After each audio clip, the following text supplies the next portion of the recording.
Como párroco de la parroquia de los Santos Cosme y Damián en México, me he dado a la tarea de venir a este monasterio de las Descalzas Reales en Madrid porque parece, tengo entendido, que aquí se encuentran las reliquias de estos santos, por lo que quiero hablar con la encargada de este lugar. Este palacio es el lugar donde vivieron el rey Carlos I e Isabel de Portugal. Vamos a ver qué información obtenemos en este sitio tan importante. Pues es un gusto estar aquí con Ana García en este lugar, en el monasterio de las Hermanas Descalzas, Carmelitas Descalzas, y saber que, bueno, es una gran amante del arte y sobre todo de la conservación. ¿Dónde estamos en este momento, Ana?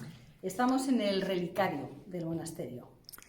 Es decir, la parte, para la gente que no es muy docta en esto, la parte donde se conservan las reliquias de primero, segundo o tercer grado de los santos, ¿verdad? Sí, es una sala que está dedicada a reunir todas las reliquias o también piezas devocionales de pequeño formato, con pinturas o esculturas, y está ubicado justo detrás del altar mayor de la iglesia, en el espacio donde estaba la habitación en donde nació Juana de Austria, que es la fundadora del monasterio. Es uno de los conventos, creo que con más acervo, me imagino, aquí en Madrid, ¿no? Sí. Se funda en 1559, por lo tanto estamos a mediados del siglo XVI, realmente puro renacimiento, y además es una época en que Madrid todavía no es la sede de la capital del Reino de España. Estaba en Toledo todavía. Bueno, en esa época no había una ciudad. Podía ser Valladolid, Toledo, Sevilla, la corte era itinerante. Y entonces, bueno, pues esta zona hay que imaginársela como un arrabal, muy lejos de lo que era el centro de la villa, rodeada de campos de labranza. Es difícil, ¿no? Porque ahora estamos en el centro de la ciudad. Pero bueno, es uno de los pocos edificios del Renacimiento que se conservan en Madrid. Y si la gente preguntara por qué en zonas de arrabal, hay que recordar que las y los carmelitas tendrían que estar buscando lugares un tanto separados y también en medio de una cierta humildad, ¿no? Claro, los monasterios, los conventos siempre estaban un poco apartados de lo que era el centro de las ciudades, porque allí también disponían de más terreno, eran siempre construcciones en las que había, pues estaba el convento para la comunidad religiosa, pero también había una iglesia pública, y luego casas. En el caso de las Descalzas también había un hospital, es decir, era un complejo bastante grande, luego necesitaba bastantes terrenos y esto se conseguía fuera de lo que era el centro de la villa. Ahora, para que quienes siguen este video entiendan de qué se trata este lugar, imagínense, quisiera compararlo con quizás las habitaciones de María Félix o de las grandes divas como María Callas, en donde seguramente guardan con mucho cuidado sus joyas, que en ese caso son diamantes, perlas, zafiros, esmeraldas, pero aquí, aunque tienen todas un encuadre, un marco, un relicario, se llama así, increíble, lo más importante, aunque alguna gente diría, a mí lo que me llama la atención es lo de fuera, en realidad para una persona creyente lo más importante es lo que hay dentro, ¿no? Claro, aquí nos encontramos con los dos aspectos. Por un lado, la importancia de la reliquia. Nosotros hemos hecho un estudio, un inventario de los restos, de todos los restos que hay aquí, que son centenares, y de qué santos son. Eso es importante, porque dentro del mundo de las reliquias hay categorías. Es decir, son muy importantes las categorías de los mártires, por ejemplo, de la antigua Roma. Luego había otras reliquias que estaban vinculadas a la Casa de Austria, a la familia Habsburgo. También nos habla de esas procedencias, de aquellas que llegan como regalo. Eso ya nos está dando mucha información, ¿no?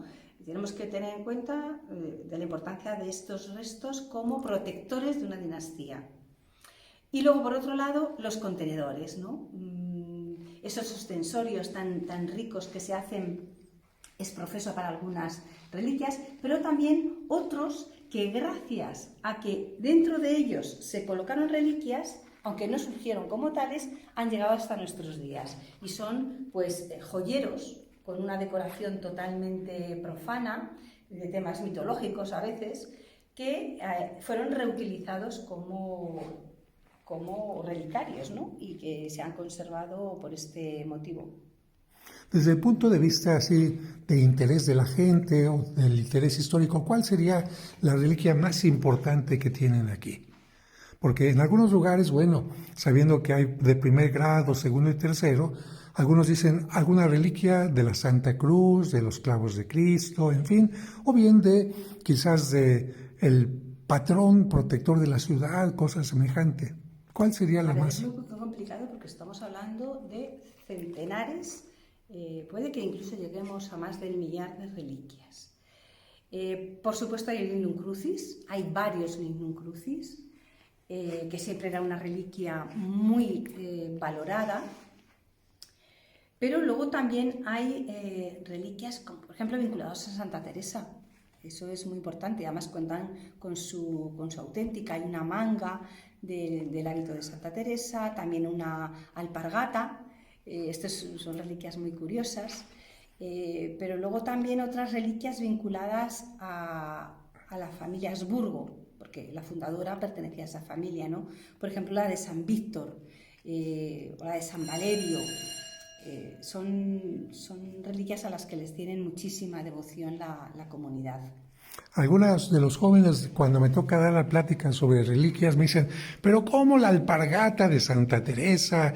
Por eso es algo exagerado. Y yo les digo, fíjense que en este tiempo hay jóvenes que quisieran tener el zapato de Elvis Presley o de Michael Jackson o algo así, ¿no? Es decir, cuando yo a veces hacemos aquí actividades relacionadas de apoyo a la universidad, ¿no? Y vienen pues gente joven y claro, siempre se sorprenden un poco, ¿no? Son muy respetuosos, ¿no? Pero yo siempre se lo explico. Es el valor que siempre hemos dado a algo material porque nos está evocando a algo que admiramos o algo lo que amamos, ¿no? Entonces ellos lo entienden perfectamente. Claro, porque incluso actualmente los enamorados tienen como reliquia el pañuelo de la novia, el primer CD que les obsequió, cosas de este tipo. Bueno, vean ustedes la gran cantidad de reliquias y lo que implica la restauración, el cuidado, el mantenimiento y evidentemente el estudio que se hace de cada una de ellas, porque hay que recordar que también durante un tiempo las reliquias fueron motivo de venta. Podemos hablar de incluso un mercado negro, y llegaron a inventarse tal cantidad de reliquias que esto hace que en algunos casos pues la Iglesia tenga que decir, no podemos asegurar que sea así o que sea no la reliquia que tenemos aquí. Por eso actualmente se pide que las reliquias tengan algo que se llama una auténtica, es decir, un escrito lacrado, sellado de alguna manera por el Vaticano, por las autoridades competentes, para que así sea. Porque qué difícil, imagínense en tiempo de los primeros cristianos que iban conservando las reliquias de los mártires. Ellos no tenían como en nuestro tiempo una forma de hacer un acta notariada y cosas de este tipo.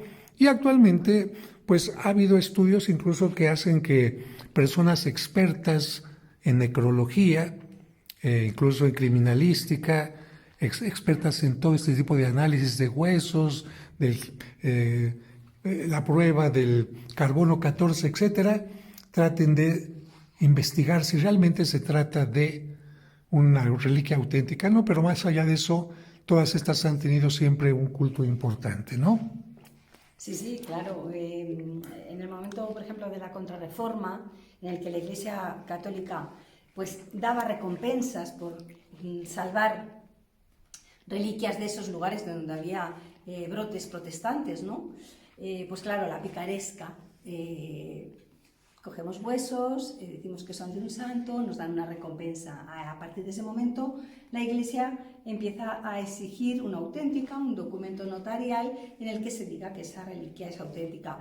Esto, sin embargo, tampoco garantizó nada porque tenemos auténticas que son falsas y se empiezan a hacer, pues hay muchas reliquias que tienen su auténtica, pero esa misma reliquia de un santo está en otro lado también con su auténtica. Esto que acabas de mencionar es importantísimo, el tiempo del protestantismo, ¿no? La protesta de algunas partes de la iglesia y la destrucción de muchas reliquias, porque esto lo vivimos en México, especialmente durante el tiempo de la persecución, donde algunas iglesias se cerraron y muchas reliquias se destruyeron. Incluso recientemente me acaban de obsequiar un relicario que tenía ya únicamente la mitad de reliquias y me dice la persona que me las obsequió, es que este relicario lo usaban para jugar canicas. Claro. Imagínate qué tremendo, Claro, ¿no? claro. Y bueno, aquí se dice que están los cráneos de San Cosme y San Damián. ¿Qué nos puedes comentar al respecto? Bueno, la verdad es que son dos reliquias que se encuentran en esta arqueta, que es una arqueta que seguramente fue montada en Europa, pero que está construida con planchas de carey, de la caparazón de una tortuga. Y luego todo el montaje en plata sí que se debió hacer en Europa. Y en esta arqueta están los cráneos de San Cosme y San Damián. Están embellecidos de alguna manera con Sí. la imagen de los santos. Siempre se trata de que los relicarios tengan un material noble, que puede ser seda especialmente, lino, moaré, y evidentemente que simplemente saber que pudieron ser, no tenemos quizás la certeza total, porque en algunos lugares se dice que hay otros que pudieran ser, especialmente para mí que soy párroco y creyente evidentemente en dos santos árabes que fueron médicos y que murieron martirizados, pues para mí es algo agradable, para mí es algo sagrado y agradezco mucho estar en este lugar siendo testigo de cómo se conservan con tanto cariño en esta arqueta. ¿Tienes idea de cuándo pudieron haber llegado estas reliquias a este lugar? Bueno, en este caso existen auténticas, pero es muy curioso, es lo que contaba antes, que hay una auténtica que habla de los dos cráneos y luego hay otro documento, otra auténtica, que solamente habla de uno de ellos. La fecha exacta de llegada yo no la recuerdo ahora, pero debió ser a finales del XVI, principios del siglo XVII. Y lo que comentábamos antes, yo tengo documentados cráneos de San Cosme y Damián en una parroquia en Múnich, en Baviera, y luego, si no recuerdo mal, creo que en la Basílica de Santa María la Mayor también se conservan los cráneos de San Cosme y Damián. Entonces, bueno, aquí tendríamos pues un ejemplo muy claro de cómo se duplican, triplican las reliquias a veces y bueno, es difícil saber si alguna de ellas es auténtica, ¿no? Claro. Pero bueno, lo que es importante es la devoción que hay hacia estos santos. En el caso de estos cráneos hay uno que siempre ha llamado mucho la atención de los médicos porque tiene una trepanación. Ah, caray. Y entonces algunos médicos han querido verlo simplemente por ver cómo se veía una trepanación en un cráneo antiguo, ¿no? Y seguramente esta trepanación tendría que haber tenido varios orígenes, ¿no? O bien en el momento del martirio, o bien quizás después para ponerles alguna, no sé, alguna nimbo o cosa semejante. Bueno, los médicos hablan de que fue un cráneo en el que se procedió a hacer una trepanación, pero supongo que por un motivo médico de tratamiento, ¿no? Pues qué interesante y qué importante también saber que los estudios nos van llevando a decir, bueno, independientemente de si sea o no sea, a través de esta reliquia yo muestro mi admiración a tal o cual santo. Y sobre lo que nos comentaba de Santa María la Mayor, yo acabo de estar precisamente allí en la parte más interesante de Santa María la Mayor, donde fue sepultado recientemente el Papa Francisco, y ahí se ha negado ya claramente que tengan los restos de San Cosme y San Damián, por eso la visita a este lugar es todavía muchísimo más interesante. Y bueno, yo agradeciendo el tiempo, la delicadeza, la atención de nuestra anfitriona el día de hoy, agradeciendo a las autoridades de este lugar, a los encargados del patrimonio tan importante de España. Les paso rápidamente todas estas reliquias.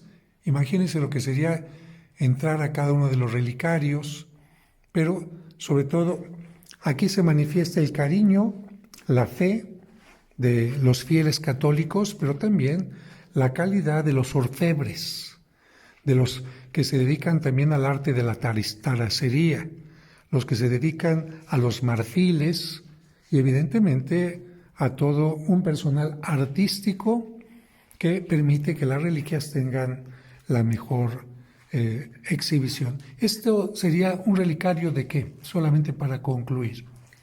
Este que está presidiendo el relicario es realmente un joyero que se fabrica a finales del siglo XVI en la ciudad de Nuremberg por uno de los grandes orfebres de este momento, que es Wenceslao Janitzer. Y sabemos que es un regalo que hace la ciudad de Nuremberg a la reina Ana de Austria, que era la cuarta mujer de Felipe II. Y Juana de Austria lo dona al monasterio. Existe documentación de cuando llega y cuando es entregado, y en su interior la comunidad decide colocar las reliquias de San Víctor. Y desde entonces se conoce como el Arca de San Víctor. Pero bueno, lo que es realmente es un joyero que pertenecía a una mujer de la alta sociedad. Era una obra cara, lujosa, un objeto exclusivo, pero que toda la decoración que tiene es totalmente profana. Son figuras emblemáticas, para nada tiene una iconografía religiosa que hubiera sido lo propio de un relicario. Claro, que tiene una mujer con una espada que podría interpretarse en algún momento como la fortaleza, en fin. Sí, tiene también pequeñas leyendas debajo de cada una de ellas que va relatando un poco de lo que se trata.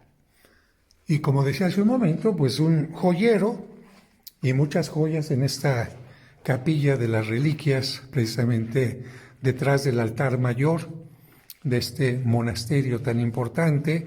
Y otra joya que se podía tener en este lugar, me voy a girar para que vean la joya principal, que sería a través de este espacio, porque a través de este espacio las religiosas podían recibir el tesoro más importante que un cristiano puede tener, ya no la reliquia de un santo, sino el santo de los santos, el Santísimo Sacramento, a través de la comunión. Porque hay que recordar que llegó un tiempo en que las reliquias de los santos eran tan importantes para muchos que se olvidaron de la comunión. Y por esta razón surgió la idea de crear una custodia, es decir, un sol, un relicario para cuando la gente preguntara, ¿y este relicario de quién es? ¿Por qué tenemos un relicario tan hermoso? Y el sacerdote pudiera decir, no es de ningún santo, sino es más bien de el Santísimo Sacramento. Pues muchísimas gracias nuevamente por tu atención, por tu cuidado, y te deseamos que sigas adelante en este servicio. Pues nada, muchas gracias.